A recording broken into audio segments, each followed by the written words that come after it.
Kasih Mas Polresta Barelang yang sudah hadir di acara Metro Forum. Jadi ini kalau ini bukan podcast nih Pak Tigor, jadi ini Metro Forum semua teman-teman boleh bertanya, jadi tidak harus satu dari saya, dan teman-teman juga bisa bertanya ke Pak Tigor. Seperti apa sih pengamanan mengenai Idul Fitri kemarin dan May Day yang tanggal 1 Mei? Kesempatan yang bagus tentunya, mohon maaf dari Bapak Kapolresta sehingga mewakilkan saya untuk hadir di Pos Metro.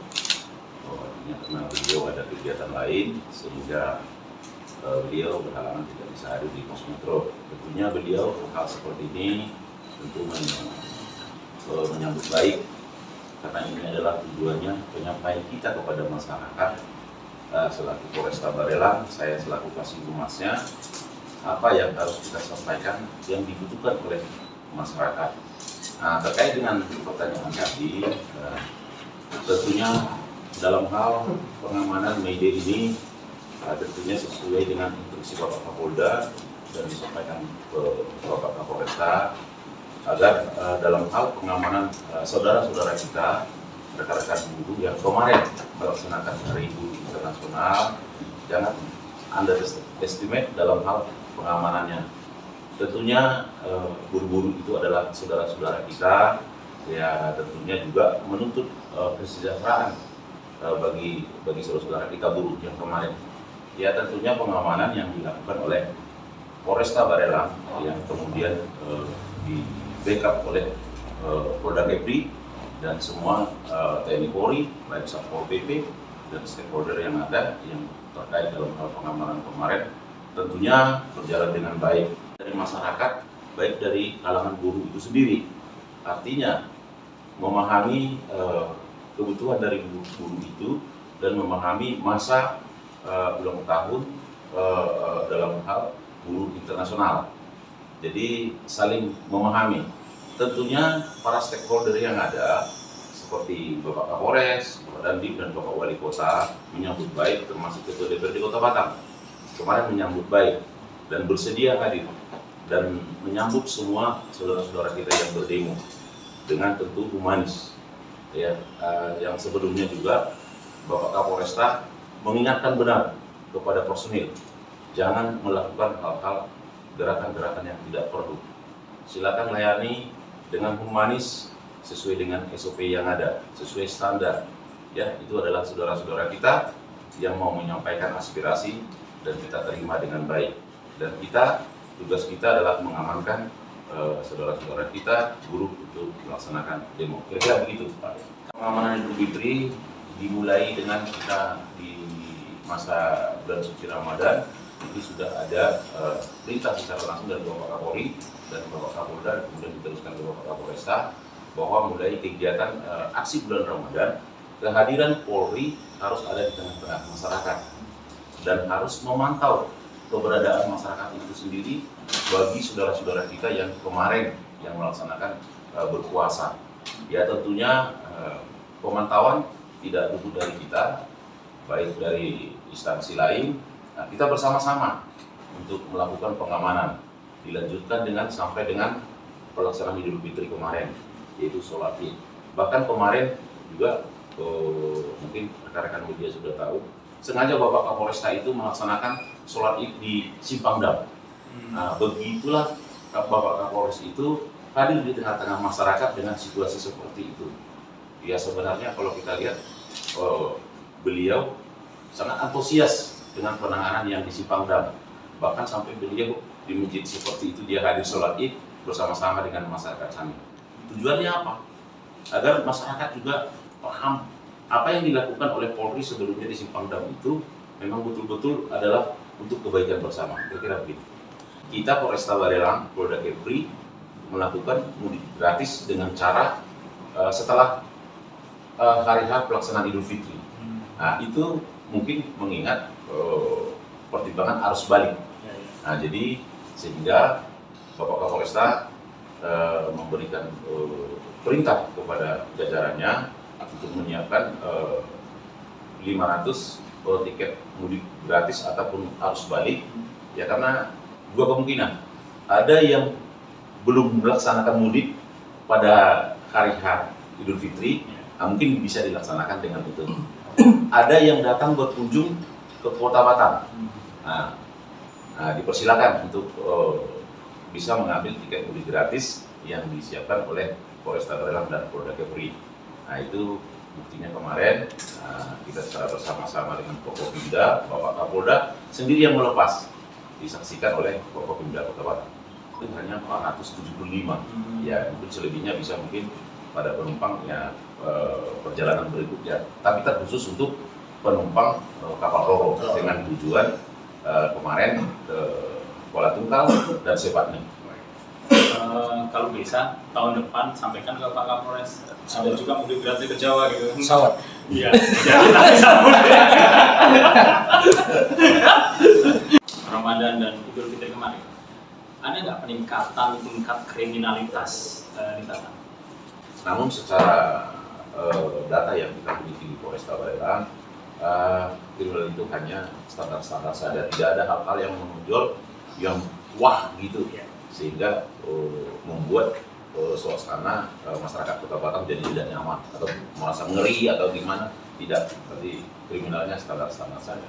Berarti sukses lah kepolisian, karena biasanya kalau momen-momen seperti itu kan banyak kebutuhan mendesak sehingga orang melakukan tindakan kriminal. Seperti apa langkah-langkah antisipasi yang dilakukan oleh Polres, karena lokusnya kan di Batam kan, meskipun Batam itu hanya sebagai transit. Nah, seperti apa antisipasi atau penanganan dari kepolisian soal PMI ilegal? Ini sudah cukup atensi bahkan dari pimpinan pusat, bahkan sampai tingkat menteri juga turun ke Batam meninjau tentang hal ini, dan juga atensi Bapak Kapolri dan Bapak Kapolda. Tentunya yang langkah-langkah yang dilakukan oleh Polresta Barelang khususnya berdasarkan perintah Bapak Kapolda, bahwa setiap pelabuhan itu kita lakukan sosialisasi, bahkan kita buat berupa spanduk dan banner-banner untuk diketahui masyarakat bagaimana cara PMI berangkat yang sebenarnya sesuai dengan ketentuan undang-undang, karena semua telah diatur, ada aturannya. Bukan tidak boleh tenaga kerja itu berangkat ke luar negeri, silakan boleh, tapi ikuti sesuai dengan ketentuan yang ada.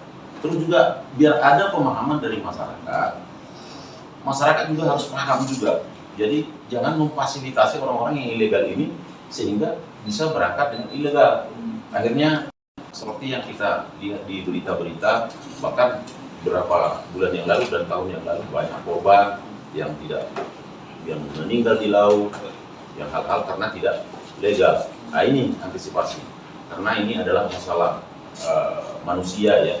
Manusia nggak boleh kita bermain-main, dan itu juga warga negara kita dan harus kita lindungi. Dan terhadap polisi-polisi yang ditugaskan seperti bagian-bagian luar, seperti Satpol Air, seperti KP3, ini sudah diatensi sekali oleh Bapak Kapolresta, jangan bermain-main. Silakan tindak tegas kalau ada pemberangkatan PMI ilegal. Karena untuk PMI ilegal ini kan biasanya keluarnya, dia berangkatnya itu dari pelabuhan tikus, sehingga aparat itu terkonsentrasi untuk pencegahan di pelabuhan tikus. Tetapi sesungguhnya saat aparat itu konsentrasi ke pelabuhan tikus, maka pemain-pemain PMI ilegal ini justru masuk atau mengeluarkan TKI ini dari pelabuhan-pelabuhan resmi. Dan ini ada permainan gitu, kong kali kong dengan ya oknum-oknum lah yang ada di justru pelabuhan resmi. Nah, ada nggak kepolisian membentuk satgas untuk yang model seperti ini? Strategi untuk itu Bapak Kapolres sudah punya cara tentunya untuk mengantisipasi itu. Tentunya mengatensikan kepada petugas-petugas yang diberikan tugas di pinggir-pinggir pantai untuk lebih waspada. Tentunya berkoordinasi dengan rekan-rekan lain seperti Angkatan Laut, Imigrasi, dan yang lain-lain. Semua kita bersama-sama. Dan hal untuk mencegah ini, polisi itu tidak bisa kerja sendiri. Tentunya harus dibantu. Pertama adalah masyarakat, memberikan informasi kepada polisi. Yang kedua adalah stakeholder yang ada, baik TNI, baik imigrasinya, baik dari satuan-satuan lain yang mempunyai kewenangan ataupun instansi lain yang punya kewenangan tentang penanganan dengan pemberangkatan dengan terkait imigran yang ilegal. Demikian. Pasien hukum. Nah, bagaimana pihak kepolisian menjamin soal keamanan di Batam? Apa yang bisa memberikan kenyamanan atau kepastian buat para investor soal keamanan di Batam?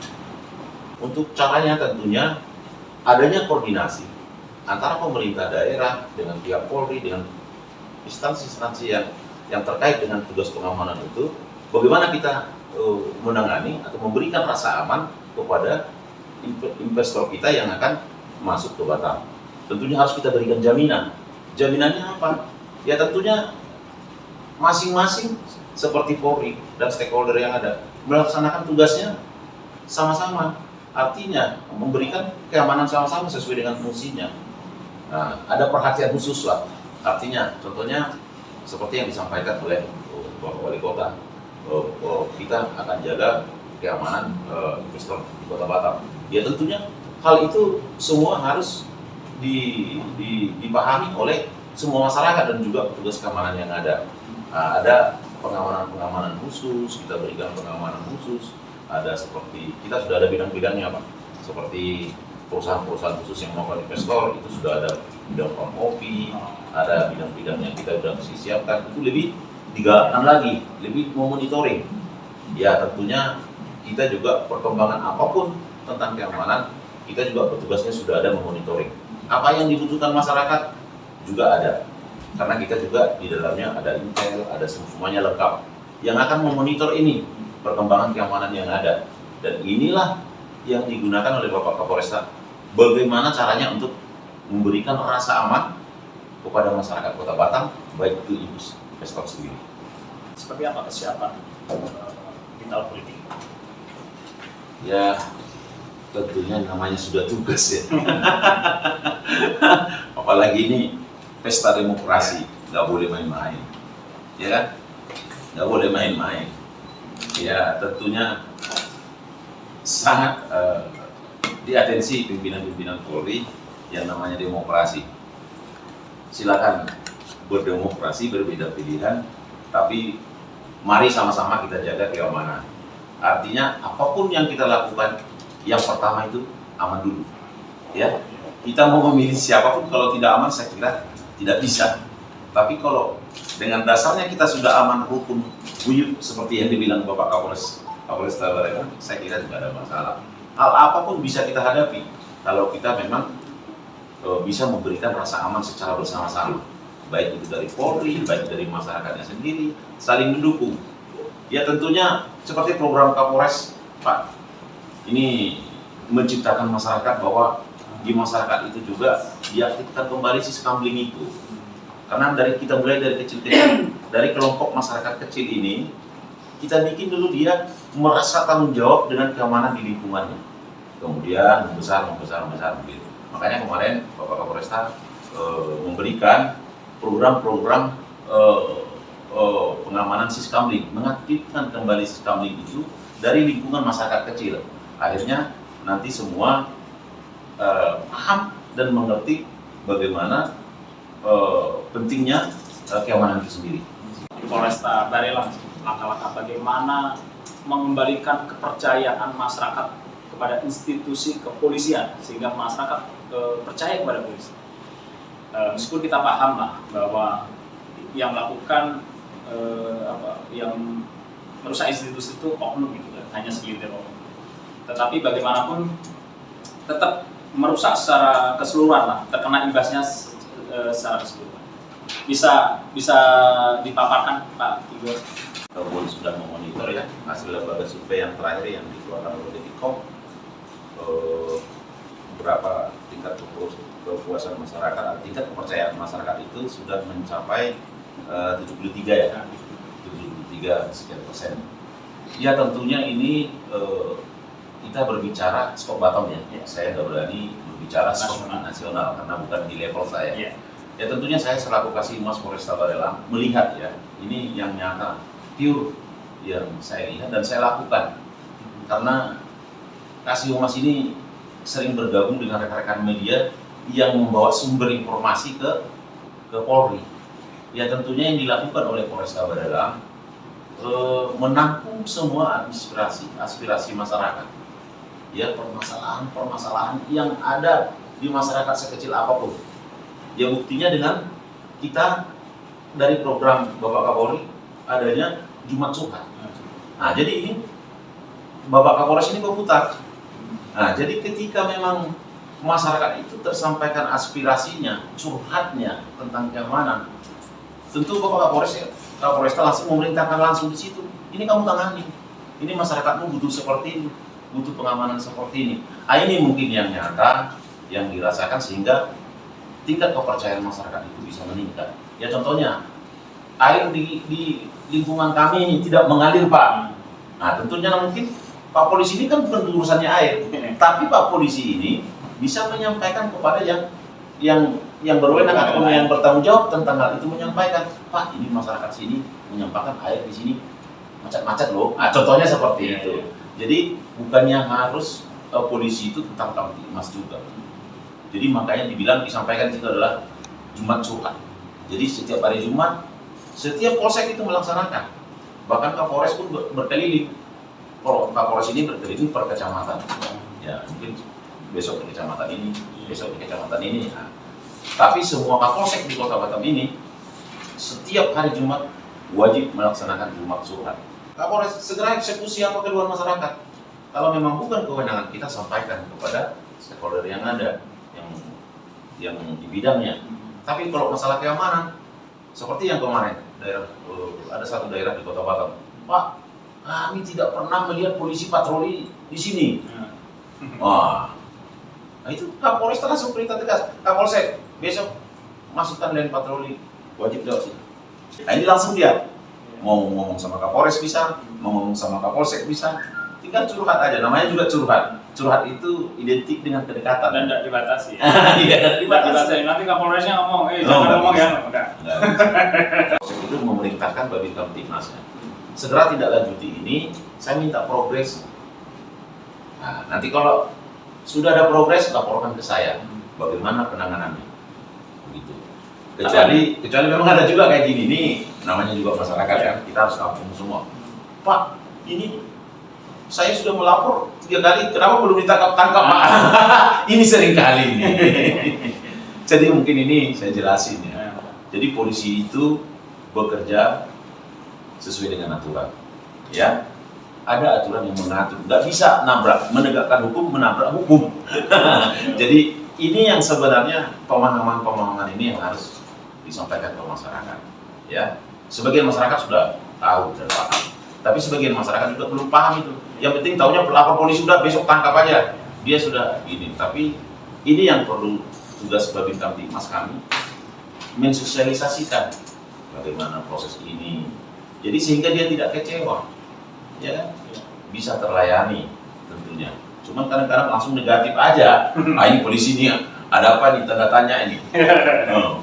Padahal di Polri itu apabila ada salah menangani suatu masalah, itu ada propam, ada paminal, bisa dilapor, ada ruangnya. Tak pernah berhenti nih soal balap liar dan premanisme atau mungkin nanti polisi bisa menyampaikan kalau ada balap liar, ada tukang pal atau apa itu ngadunya ke sini gitu, biar masyarakat gampang. Sekarang udah canggih nih, udah bisa telepon atau bisa SMS atau gimana saat melihat kejadian-kejadian seperti ini kejadian yang tidak ada tuntas-tuntasnya, dituntaskan habis ini sudah masuk dikategorikan penyakit ya, sembuh kambuh lagi. Ditindak, adem dulu, ulangi lagi, kan begitu. Jadi seperti kemarin menjelang Idul Fitri kemarin kita kan ada pemusnahan juga ya. pemusnahan knalpot Oh, brong brong. itu, ya itu kaitannya dari operasi yang balap-balap liar yang menggunakan itu. Iya, iya, iya. Jadi bukan lantas tetap melaksanakan itu razia balap-balap liar atau menggunakan knalpot brong itu sudah kita lakukan rutin dan itu setiap malam minggu kita lakukan. Tapi yang namanya sudah penyakit, sudah kita berikan penindakan, kita berikan penyuluhan, pengertian. Bahkan kalau anak kebanyakan usia masih bilang di bawah umur ABG yang banyak yang bermain seperti itu. Bahkan upaya kita sebelum motornya diambil setelah terjadi razia contohnya kan, balap liar ini kita jaring semua. Kan banyak anak muda itu. Kita bawa ke kantor, kemudian kita masukin ke kantor dulu motornya.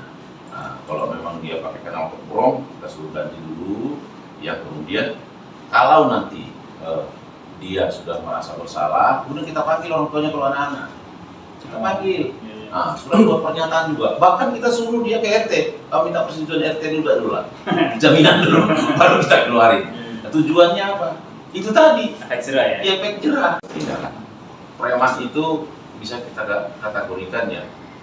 Kalau dia tidak punya pekerjaan, maunya hanya minta-minta aja dan mengganggu ketentraman umum, mungkin bisa kita kategorikan seperti itu ya. Nah, itu menurut saya. Tapi nanti secara etimologi, nanti biarlah orang ahlinya yang menyampaikan. Itu penindakan yang kita lakukan terhadap itu. Akhir-akhir ini kan ada juga viral seperti yang di jembatan mereka ada pungutan gini-gini. Viral kan? Ya. Padahal itu sudah kita tindak. Nah, tapi timbul lagi. Jadi kita setiap melakukan kegiatan operasi pungutan liar atau dinamakan preman ini, kita kan melibatkan semua TNI Polri kita dan Satpol PP kita bersama-sama. Kita tindak. Kalau ranahnya itu adalah Perda, kita serahkan itu ke Pemko Batam, Satpol PP. Tapi kalau ranahnya itu ke pidana, kita proses. Apalagi Bapak Kapolres Teknis, paling nanti namanya premanisme, tindak tegas. Kan gitu kan, tapi terukur. Tentunya tindak tegas terukur. Jadi siapa saja pun bisa melapor ke polisi. Tentunya informasi apapun bisa disampaikan ke polisi. Tentunya SOP yang ada yang mengatur tentang tata cara standar prosedur penerimaan laporan polisi. Kalau memang belum bisa dibuatkan laporan polisi, ada namanya dibuat seperti laporan pengaduan.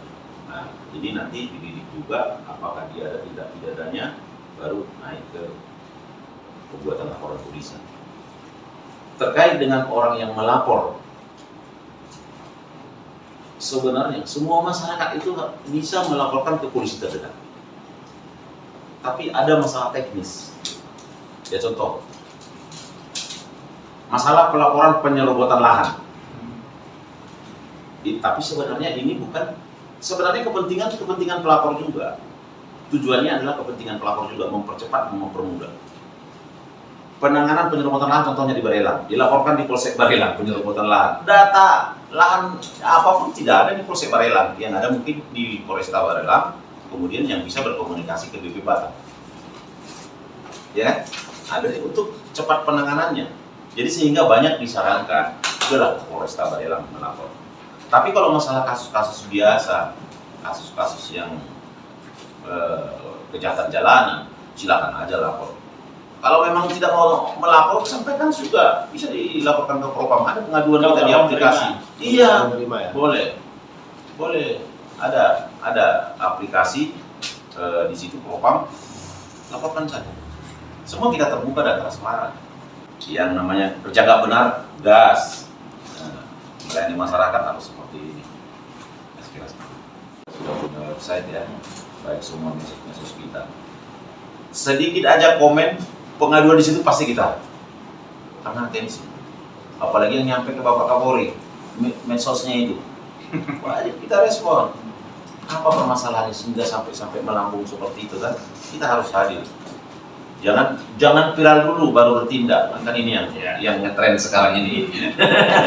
Inilah yang diupayakan Bapak Kapolresta kepada jajarannya. Mari laksanakan tugas layani masyarakat dengan ikhlas apa yang dibutuhkan masyarakat. Tentunya tentang keamanan kan gitu kan. Ya seperti tadi kalau dibutuhkan tentang yang bukan kewenangan kita limpahkan kepada yang berwenang, ya kan? Ada nggak dari Polresta sendiri mungkin sosialisasi bersama media mungkin ke sekolah-sekolah? Kapolsek, saya kan masuk PJU juga ini, Kapolsek dan kasat-kasat lain. Ini setiap bulan diwajibkan untuk mengambil upacara bendera 1 bulan sekali ke sekolah-sekolah. Ah, disitulah nanti ketika dia sebagai inspektur upacara di sekolah itu dia sampaikan sosialisasi seperti itu. Itu rutin-rutin dan ini sedang berjalan.